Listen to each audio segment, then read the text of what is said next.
রাজনীতির মাঠে আবারও তুমুল আলোচনা শেখ হাসিনার সম্ভাব্য দেশে ফেরা ঘিরে। যখন উত্তেজনার চরমে ঠিক তখনই বিস্ফোরক মন্তব্য করে নতুন বিতর্কের জন্ম দিলেন ব্যারিস্টার রুমিন ফারহানা।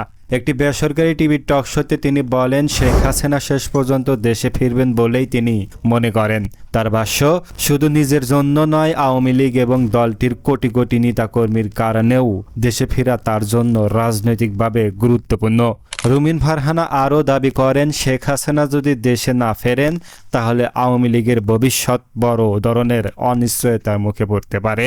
একই সঙ্গে তিনি বর্তমান সরকারের অবস্থান নিয়েও প্রশ্ন তোলেন। তার মতে, শেখ হাসিনা দেশে ফিরলে সরকার তাকে নিয়ে জটিল রাজনৈতিক পরিস্থিতির মুখোমুখি হতে পারে।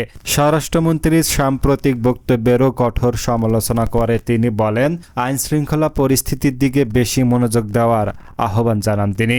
এছাড়া এনসিপি নেতা নাহিদ ইসলামের বক্তব্য প্রসঙ্গেও রুমিন ফারহানা কটাক্ষ করেন এবং বলেন, রাজনীতিতে অনেক সময় কর্মীদের উজ্জীবিত রাখতেই এমন হুঙ্কার দেওয়া যায়। সবশেষে তিনি ক্ষমতাসীন বিরোধী দল এবং আওয়ামী লীগ সব রাজনৈতিক দলকেই সাধারণ মানুষের কাছে দেওয়ার পরামর্শ দেন। তার এই মন্তব্যগুলো প্রকাশের পর দেশের রাজনৈতিক অঙ্গনে শুরু হয়েছে তুমুল আলোচনা এবং ব্যাপক বিতর্ক।